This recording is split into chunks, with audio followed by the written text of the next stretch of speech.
Good morning and welcome to Comm Week. For those of you who are just joining your first session, either online or in person, just a quick heads up. We want to remind you that every morning during Comm Week, Monday, Tuesday, Wednesday, we have breakfast, and every day at the 12:30 session, we have lunch for those of you who attend in person. And anyone who attends a session in person, make sure you fill out a raffle ticket. And on Wednesday, during the last session, which is at 12:30, we will call out names, and you might win some cool stuff, some WSU swag, some AirPods, some Beats, great stuff. You do not have to be here to win those. We'll contact you if you're not here, but if you are here, you might get a choice of prizes. So without further ado, I'd like to welcome you to this session. We have heard a lot about and talked a lot about mental wellness and our social and emotional well-being over the past year and a half during the pandemic. Part of that, it seems like people are more willing to talk about this now. People have realized that they're not the only ones who are struggling or who may need some help with their emotional well-being. So it just seems a little bit more out in the open. But even before the pandemic happened, a group at Wichita State had been working on a program called Suspenders for Hope. A campaign to address mental wellness and suicide prevention in the Wichita community. It started at Wichita State. Soon, Wichita State partnered with Christi, and they've been working together on that program to bring about awareness. So today we have Jessica Provines, who is the Wichita State Assistant Vice President of Wellness and Chief Psychologist, making sure I get these titles correct, and Roz Hutchinson, who is the Director of Communication and Public Relations at Ascension via Christi.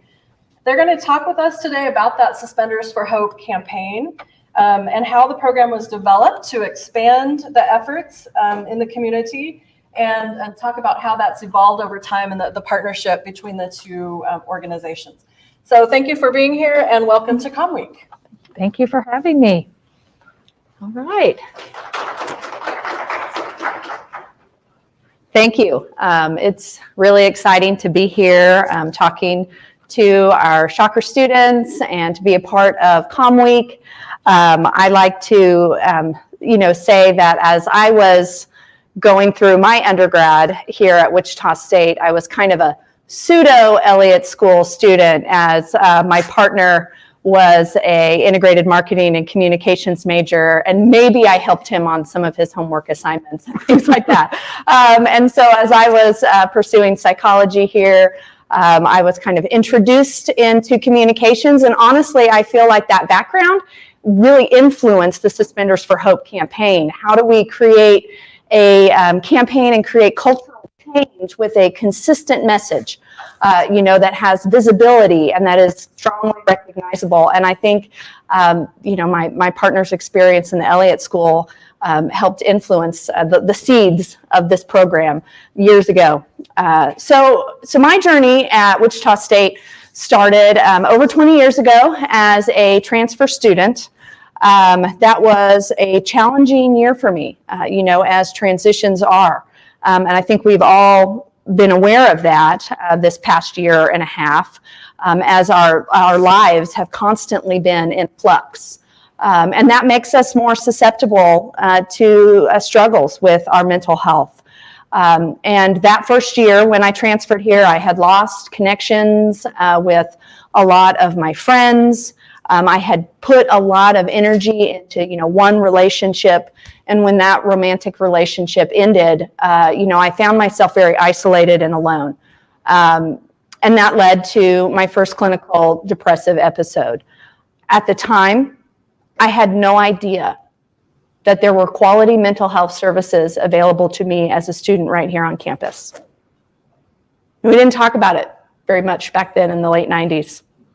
And in fact, I had no idea that the department, which I now lead, was there until I was a graduate student, and I learned it could be an external practica experience for me to gain, clinical experience towards my program. So I made it one of my missions to make sure that every student, when they walk onto campus, they know about counseling and prevention services. They know that the resources are there and how to utilize those. And then also in my tenure, we've expanded from just counseling services to prevention services as well. And that's really where I think a lot of these awareness campaigns come in, a lot of education comes in, because if we can prevent problems from happening and we prevent students from even needing treatment, we're doing better. We're doing better then. So I wanted to talk to you about this wonderful partnership that that has bloomed and developed over the past year. It's really turned into a friendship. Roz is a partner in crime, and I can't wait for her to get to talk to you as a graduate from the Elliott School herself. So today is really going to be about our story. We're just going to take you on our journey, how we started and where where we are today, and how we just continue to expand this effort. So the Suspenders for Hope program really started with a grant opportunity. I was working at what used to be Counseling and Testing Center at the time, and we were awarded an infrastructure grant by SAMHSA. SAMHSA is the Substance Abuse and Mental Health Services Administration of the federal government, and they allocate dollars to address things like mental health and substance abuse. And so the university got this grant to do a comprehensive suicide prevention program on campus. And we could really develop what we wanted. We didn't quite know what we were going to do. We had kind of brought in this patchwork of things. We, used the money to buy 3 different national trainings, mental health first aid training and some other trainings to try and train our campus population on how to recognize the warning signs and know what the resources were. But we also had to develop an awareness campaign. And at the time, I don't know, some of you may remember this yourselves, going through the orientation program as you are a brand new shocker. I know there's a lot of information that week of orientation, so if you don't remember this, I won't be offended. But up there is our original Dr. Suspenders. That's actually one of my colleagues, Dr. Christopher Leonard. He's a clinical psychologist, and he took his role during student orientation very seriously. We would play a family feud type game with the students, and we'd get participants from the audience to come up. I see some heads nodding.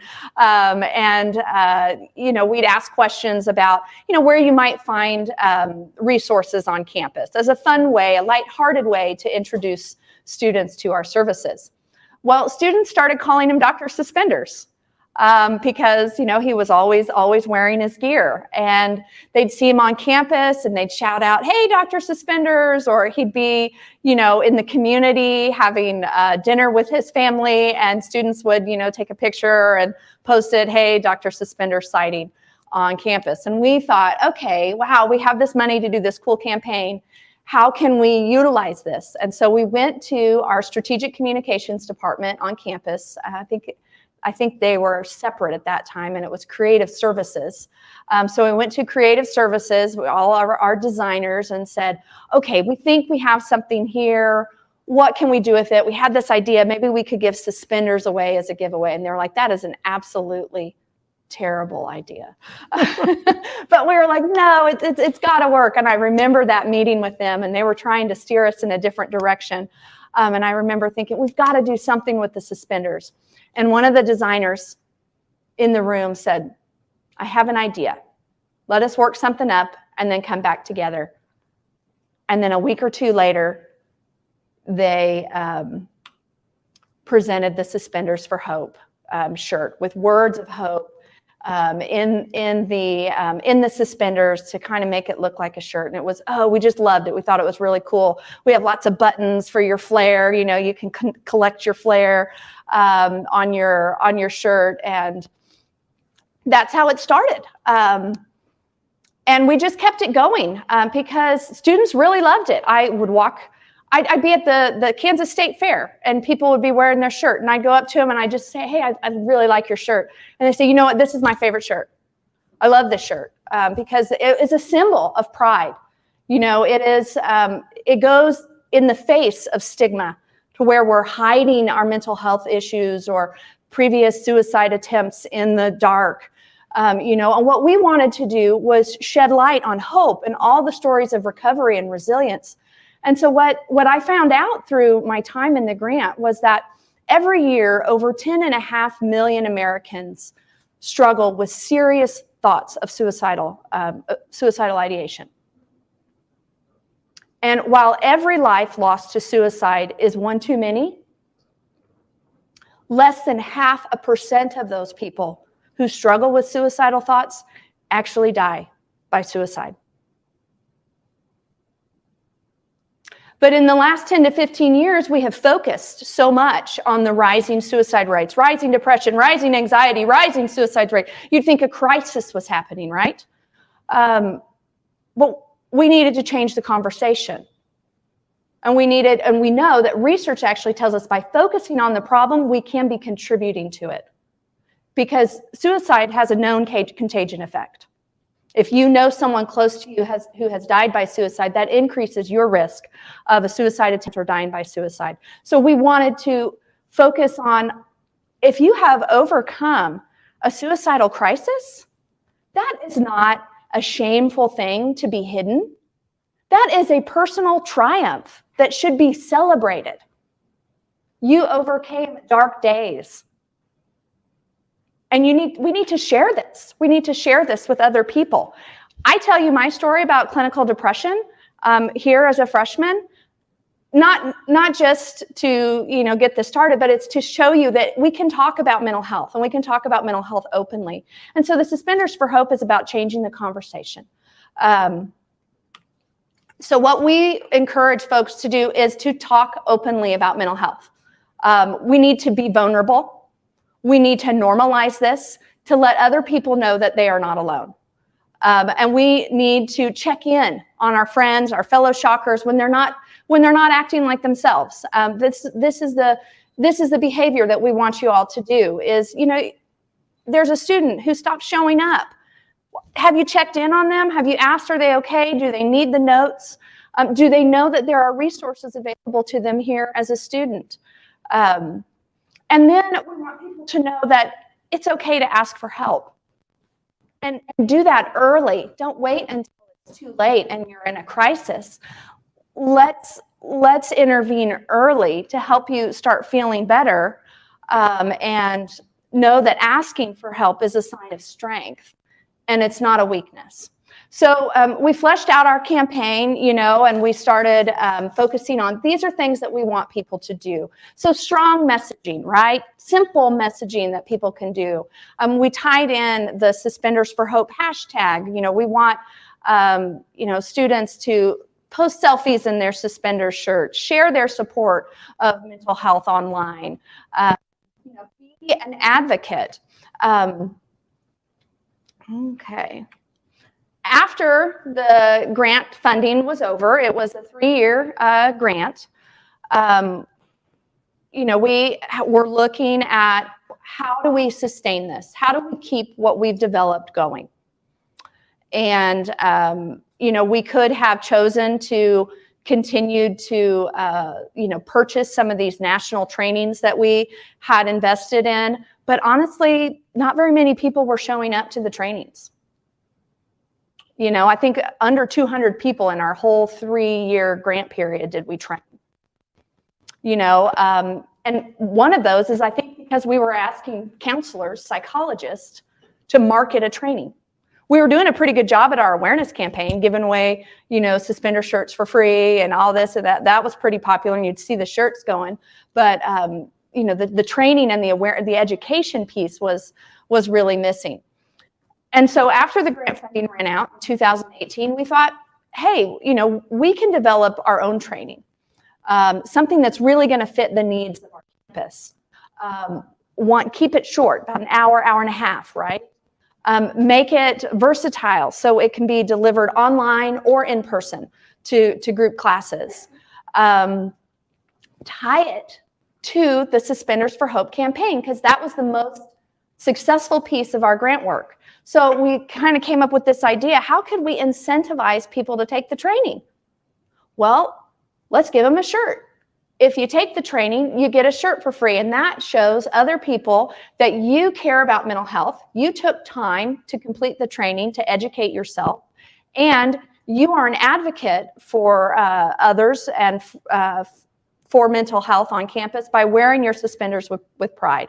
We do lots of, Suspender Fridays around here. During mental wellness weeks, we encourage people to wear their Fridays.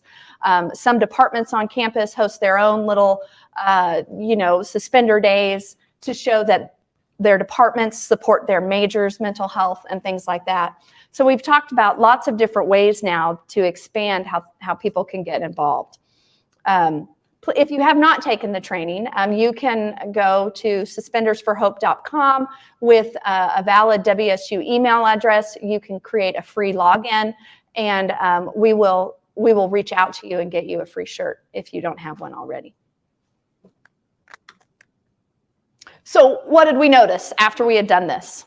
In the first 2 years after we did this, the number of individuals we trained went up 426%. And if I looked at that, what that is today, it'd be like in the thousands of percents, because we've really just exploded how many people have completed the training to this point. But in the first 2 years, it showed that it worked. We were getting the word out there, and people were willing to complete the training. We also partnered with our community psychology department on campus to evaluate the effectiveness of the training. It is definitely shown to change people's attitudes and beliefs and give them the confidence that they need to intervene in a crisis and to know what the resources are. And then we also, gosh darn it, I can't remember what is the name of the faculty member I can't remember if it was Elliott School or if it would have been the business school marketing. But so our community psych student worked with a marketing professor to develop a evaluation of the actual Suspenders for Hope campaign. And the results were great. It showed with a high amount of significance that students who were familiar with the Suspenders for Hope campaign were much more likely to believe that the university cared about their well-being than students who were not familiar with the campaign. Makes sense, right? It's what it was designed to do. And so that just gave us even more motivation to keep taking it bigger, to try and reach more people. For me, this had become personal. I had lost, someone that I had cared about to suicide, and,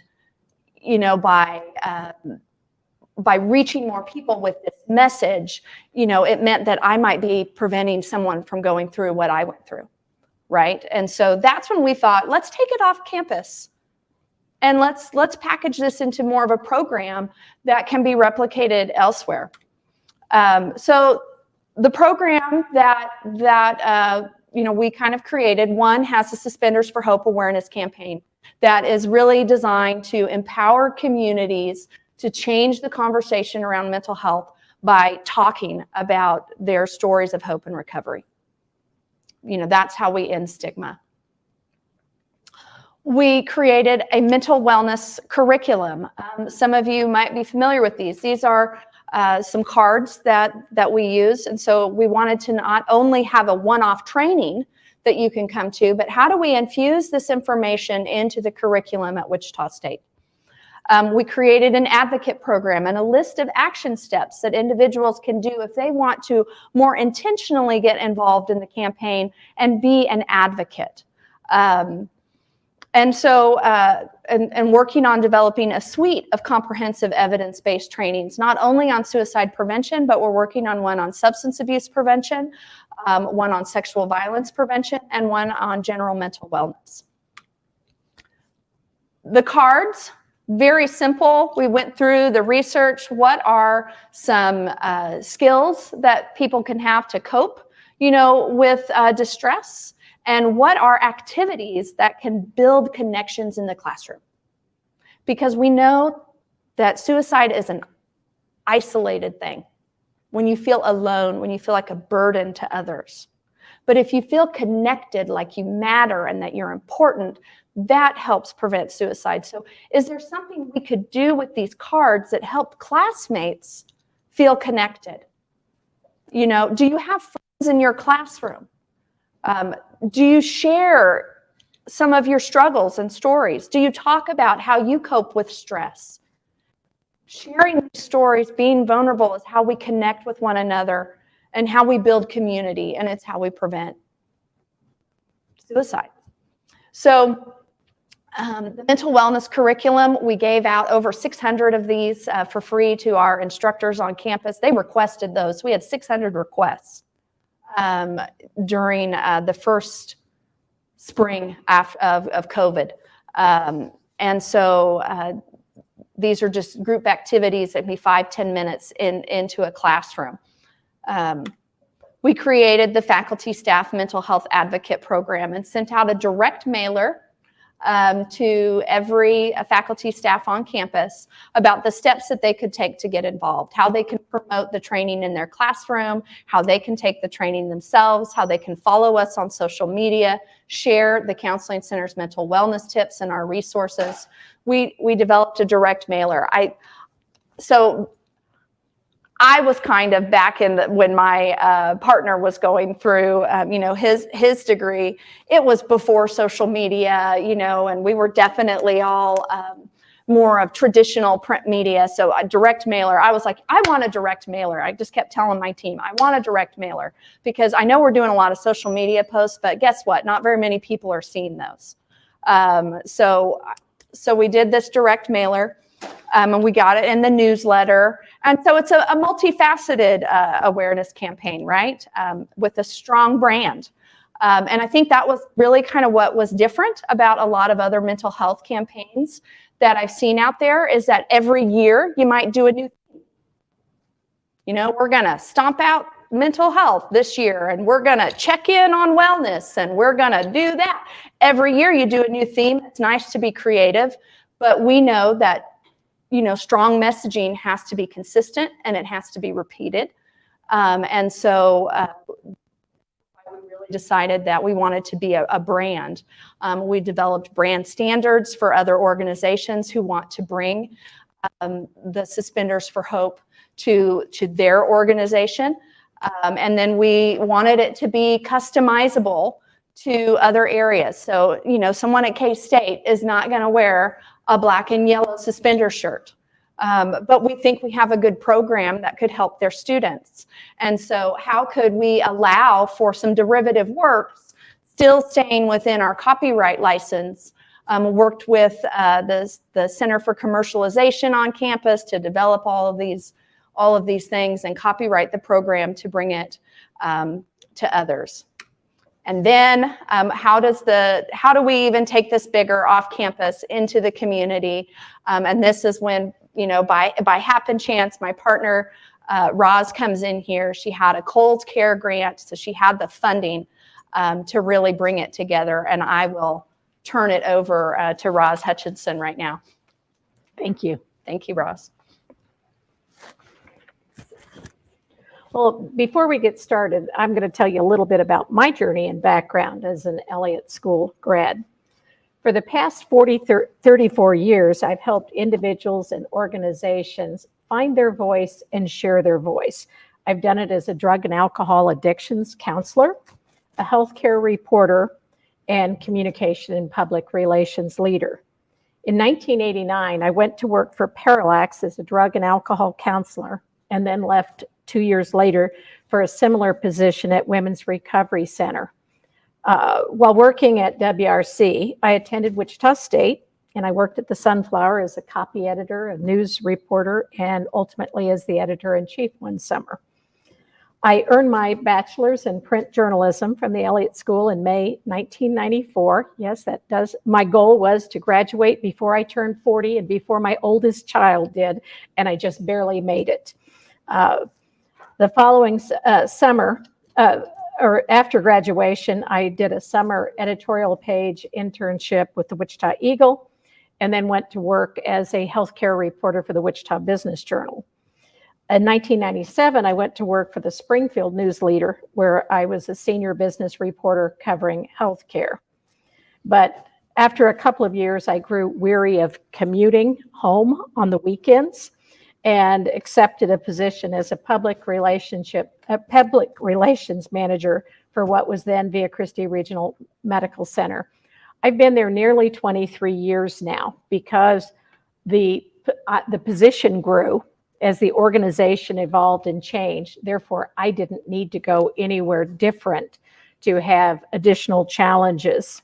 I was promoted to the Director of Communication and Public Relations for what was the Wichita Health Network, which then became a Via Christi Health System position, which then became Ascension Via Christi. And that's what I do today. I'm responsible for all of our leading all of our communications and public relations, media relations, but I'm also responsible for all of our community sponsorships and partnerships.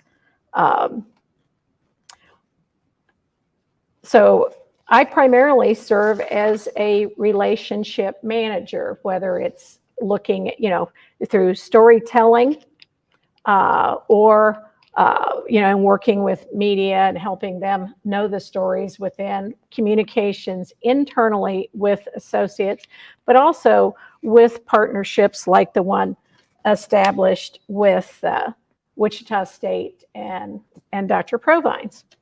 In early fall 2021, we got word that we've gotten a $100,000 Kohl's grant. We'd been receiving money from Kohl's every year for probably more than a decade. Overall, it amounted to well over $1 million. And this had funded a variety of campaigns.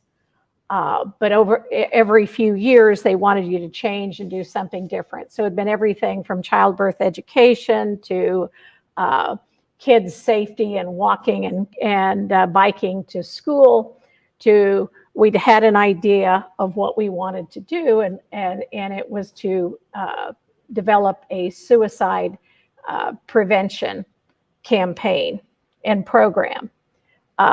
So that was exciting news. This was to been from October 2020 to October 2021. But then the same day that we learned that we received the grant, the person who was going to develop the program from our behavioral health department turned in her notice that she'd accepted a position elsewhere. We were also in the midst of a pandemic. So a lot of my time and resources were to community education about what we were doing to respond to COVID-19. So that was a bit of a challenge. Fortunately, I learned from a colleague that Wichita State already had a program developed, and one that was virtual, because as you'll recall, we were not getting together. So the idea of having a grant proposal where we were going to go to classrooms and to student assemblies and have parents come in, that wasn't happening. So we could either say, well, we could wait and launch in the spring and hope it'd be better by then, or we could change our direction, which is what we did. We had a virtual meeting with Dr. Provines and Marcy Young and heard about the program and said, wow, this is something that's, kind of a marriage made in heaven. I'm trying to remember what the commercial is where they bump into each other and they create the peanut butter and chocolate candy. But, they had a program, but had run out of money to really promote it and market it to the community in general. We had money that could be used for promotion, but had no program developed. So what we did is we quickly established that we'd make good partners, that we could work together, that by working together, we could do more and better utilize our time and resources. And we put together a new proposal, a revised proposal for Kohl's, who, of course, understood that times had changed from when the grants had been, initially submitted in the summer, pre-pandemic, really hitting full-fledged. And so they were open to that. So we took that money and we did sponsorship of KWCH's State of Mind series, which would include public service announcements that would air throughout the year. And Dr. Provines and I worked together to produce those. You'll actually get to see a couple of those. But it was amazing. And what's amazing when you have a great idea and a great partnership, it kind of has legs. As you have ideas, the doors seem to just kind of naturally open rather than you feeling like you got to shove your way in. So we asked some very prominent people in the community to lend their voice to these PSAs. And amazingly, every single person that we asked said yes. And even more amazingly is that they were all available to film within the next 2 weeks to create those PSAs. Mm-hmm. So usually that, can be a scheduling nightmare. But we had Sarah Lopez, one of our county commissioners, who was willing to share her story briefly in one of these PSAs. We had Dr. Larry Mitnell, who is our child and adolescent psychiatrist. We had Dexter Dennis, who was willing to go public about the depression and anxiety that had threatened to derail his Division I basketball career. We had Coach Isaac Brown talking about the importance of having a support team. We had Jenny Wood, the musician who nearly lost her life and lost her mother and her niece to a impaired driver or fleeing felon, I guess it was. And her story of recovery, because we all have things that happen in life that derail our plans, and her story of resilience. And we had Chief Ramsey talking about meeting people on what may be the worst day of their life and being better prepared to deal with that. So that was really exciting, and we got to be TV commercial producers. That's a little, more the marketing side of the department I work, not so much mine, but that was a lot of fun. We also used some of the money to sponsor a 9-month series on PBS Kansas called Cause for Hope. I don't know if any of you have seen it, but it is a 30-minute show with our child and adolescent psychiatrist, Dr. Larry Mitnell. And of course, the very first session was during that 30-minute series was him interviewing Dr. Provines about the Suspenders for Hope. And that's what we just wrapped it up with. He had Dexter Dennis as one of his guests. He had one of the Wichita State music professors talked about, that need of other people and how the pandemic had affected there. We had a lot of great people on. And I got to be the de facto producer. So, because it was one of those, okay, I had this idea, we could do this. And they said, great, do that. And then it was, who's going to do it? Who's going to schedule the guest, figure it out, figure out the format. And it became me. So I got to extend beyond my traditional. Oh, thank you. There we go. And then beyond that, we had the promotion of the Suspenders for Hope program, which, working with Dr. Provines, you could get a free shirt as a WSU student and you could go on with an ID. But what about all of the people in the community who didn't have an ID? How did we get the program out to them? And initial thought was to, that you take the training after, you purchase a shirt, you get the training, and that would pay for itself. But instead, we said, but don't we want everyone in the community to have this training? So we'd supported the program through the licensing fee that we paid. We said, let's make this available to, they don't necessarily get the shirt, when it's being promoted to the community, but at the very least, they can have the training. We also did order shirts that we offered to our own associates taking the training.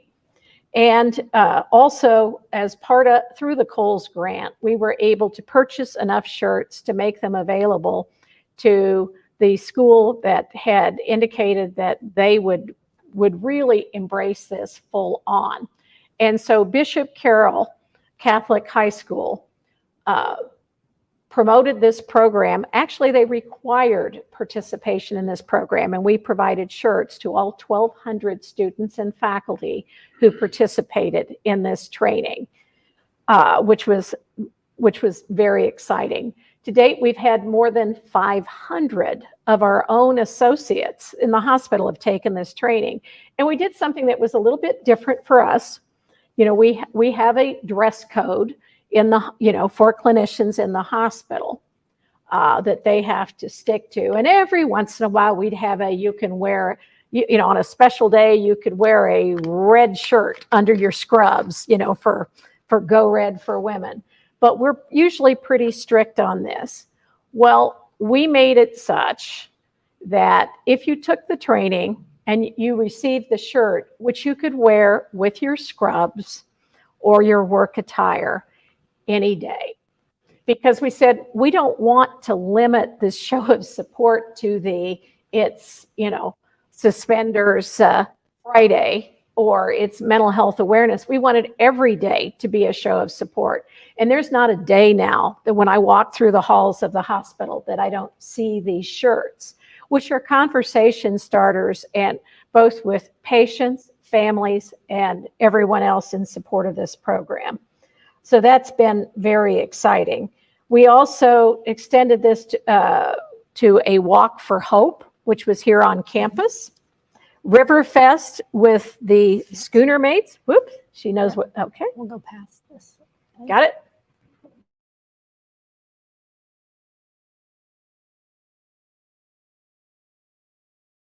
Basketball, Suspenders for Hope night coming up.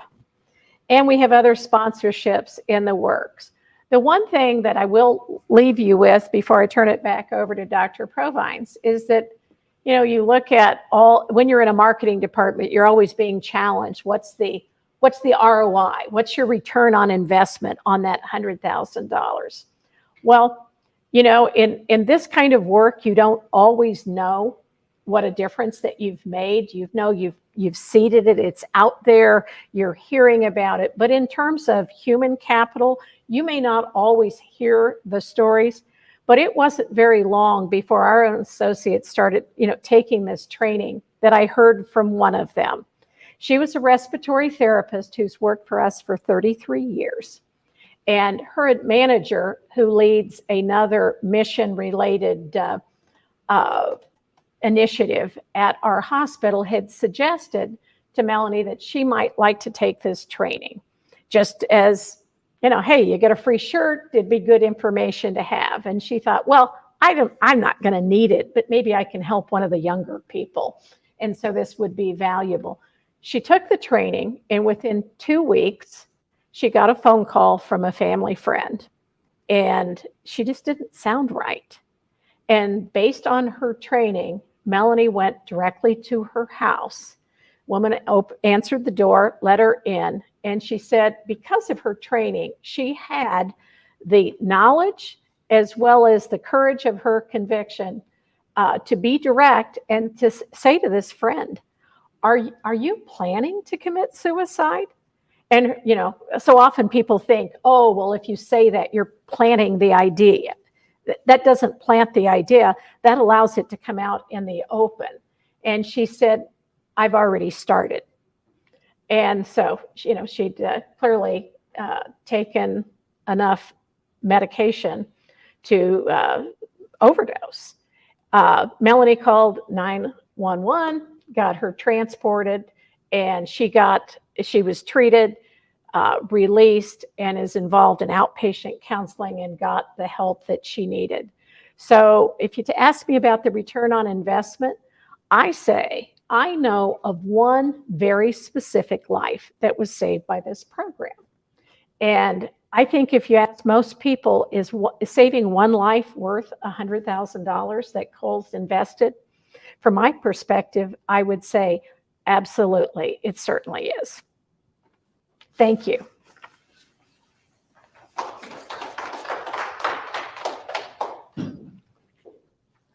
So I think we have some time to watch some of those PSAs that Roz was telling us about. So I think I have Jessica coming up here to help and make sure we can get to these. And it goes well. Let's see. All right. Now if I hit here.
Hopefully,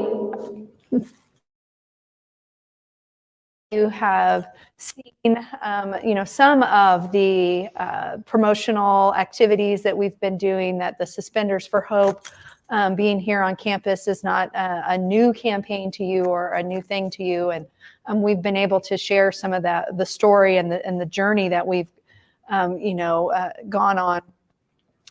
We try to embrace all sides, I think, of communications with big events. This is where we did a public training on campus, and we did a group photo.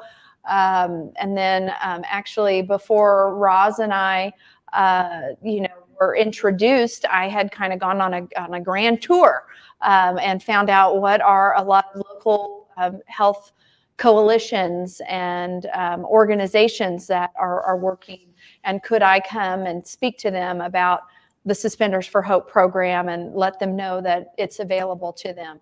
And so that was one of the ways that I think we got connected. So a lot of speaking engagements, a lot of public, large events, print media, social media, everything, all the swag. Hopefully you grab some of that on the table. And we'd love for you, to get involved. If you've not taken the training, I really encourage you. It's just an hour and a half of your time. And I think that you will find that it helps give you the confidence that you need to intervene. And it will, help you, know what to do and what the resources are. I think I've got there our contact information, and there's a little bit of time for questions.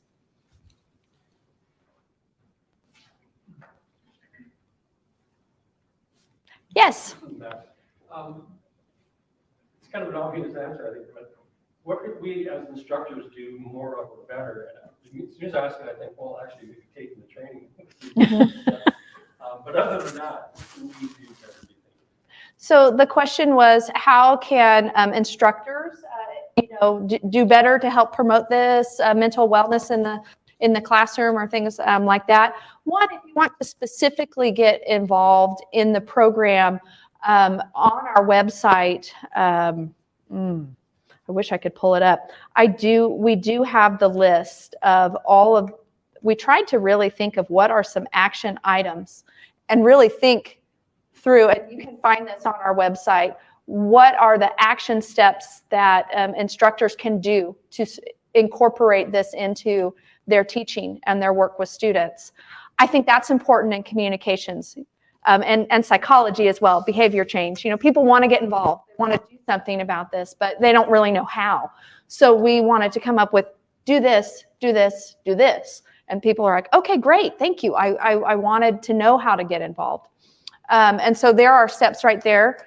Talking openly about mental health, stressing to your students that you understand that personal things come up and that you are someone that they can talk with. You don't have to be the expert. That's why, counseling and prevention services resources are here, but that you're a safe place, to talk. We are starting to do some work with the College of Health Professions. Their public health department has officially adopted the program to be the first academic department to formally adopt the program. And so all of their instructors are completing the training. All of their classes that work with their first-year students are incorporating the mental wellness in the classroom curriculum, and they're hosting departmental Suspenders for Hope days where faculty wear them. They encourage students to wear them. They offer credit in classes and things like that. So I think there's ways, if you're a leader of an organization, you can encourage the training as part of your onboarding, kind of embedding it in those kinds of ways. Well, and the other thing is, I don't know how many budding journalists there are here, but it's looking at your own writing and how you talk about mental health and wellness. One of the things when we first got started, I was writing the press release, media release, I'm dating myself, about our partnership in launching this. And, and the Coles grant, because that's part of what's required is to do that release. And I get it all written and quotes approved, and I send it to Jess for her review. And she sends back to me something I never hear. She said, "I don't like your lead." What? That's hard. I've been doing this a few years, right? But it was very formulaic. Each year in Sedgwick County, X number of teens lose their life to suicide. And she said, really, it's far more helpful if we add a hopeful message as opposed to the numbers. I was guilty of just doing the get her done, formulaic. Here, it's kind of similar to every other grant. Each year, this number of kids are injured in bike accidents or whatever. And I had to change my own thinking and put a little more energy into it, and especially with something that I thought was already done, and finished. And the lead changed to that, that too many people are unaware of the resources that are available or how to help someone who is struggling. Far more hopeful, accomplish the same thing. But I think part of it is becoming sensitive to the language that you use, to how you present things, and looking at, are you offering suggestions and solutions, or are you a perpetuator of doom and gloom? And I decided that from that moment on, I was going to really look at all of my leads on stories and how I was writing those. And was I pre-writing them in my head because, I could make up quotes and write stories. I've been doing it for so long without even interviewing people. But, was I really being a good listener and letting the experts frontline like Jess help direct my content. And I think even as an Elliott School student, one of the things that we always wrote about as one of Les Anderson's students is one of his assignments every year is you had to write a story with someone who was dying or had a chronic illness. And he made that assignment to help people become more in tune, better listeners, more empathetic, to realize the impact of what we do when we, put out words and put them together and share people's stories. And then later, Les used to call me up every year because students would have a hard time finding their person to write about. And he knew in the hospital that I would have lots of survivor stories or people who were in that end stage, or the families that I could connect them with. And so really challenging yourself to be a better listener, more empathetic, and to use your craft to do something positive for our community. It can make a tremendous difference. So this is just kind of personally, I've never been able to really share this with many people who would understand, but one of the best compliments I ever received in my lifetime was when I was first starting on the prevention services on campus. I've been involved in prevention for a while on campus, and one of the first big programs I developed was the Shocker Safe Ride program, which you may not even remember it anymore. Once ride services, sharing services started coming out, students stopped using it. But we launched that program, and we had a huge launch campaign. We had billboards and flyers for all of the Greek life parking off campus to make sure that they knew that this was going to be a free ride. And I was at a table one day doing a promotional event, and Les Anderson walked up and he said, "Do you know who's behind this campaign?" And I was like, "Well, I am." He goes, "This is the best campaign I've ever seen done on our campus." And I was like, "Oh." So that was that, and that was really meaningful to me, and I've never really had an audience to share that story with. But the work that I got to do on that program has influenced this program, and really someday we have dreams of it being a national symbol for supportive mental health communities, something similar to the pink ribbon for breast cancer. We've talked about it, and we think it's doable, and I'm promoting it through Ascension, and we're already looking at some of our other markets adopting it because good ideas have legs. And so every time we talk, and we talk rather regularly, this went from a transaction of going through the intellectual properties and signing an agreement and having to go through WSU's lawyers and our lawyers. And it's like, oh gosh, couldn't I just give you my firstborn and the 4 that came after her instead? It seemed like it might have been simpler. But it went from being transactional to relational. We have a shared passion with this work. It's important to me as a former drug and alcohol counselor. And having lived through my daughter's, one of her best friends' suicide in high school, and knowing the lifelong impact that had on her, that this is really kind of a labor of love for both of us, and kind of that other duties as assigned, but it doesn't feel like work when you love what you're doing. Another question, yes. This is related, but it's just, I read there that it says obviously to refer the students to go to CAPS and the care team. So this is just more a question because I just recently came on campus at WSU.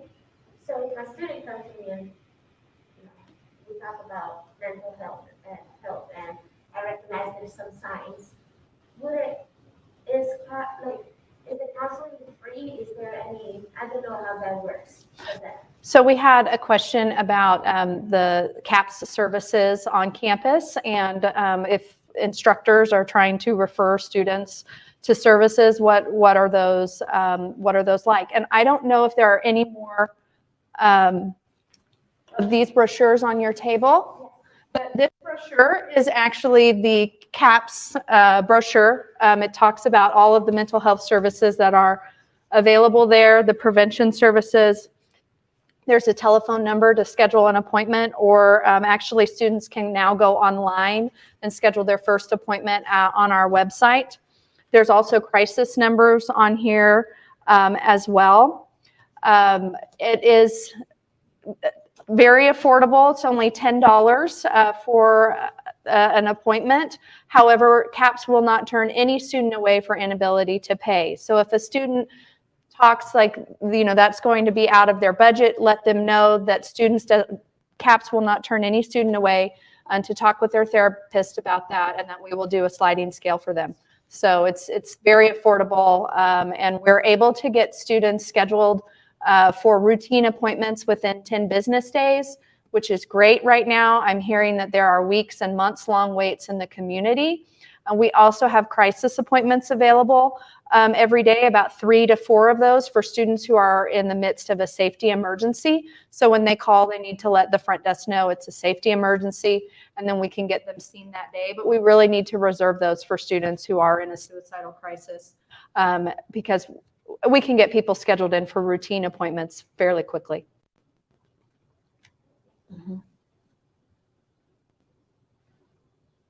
Any other questions? Well, thank you so much for having us. I really appreciate this opportunity. Yes, thank you for joining us. It's been great.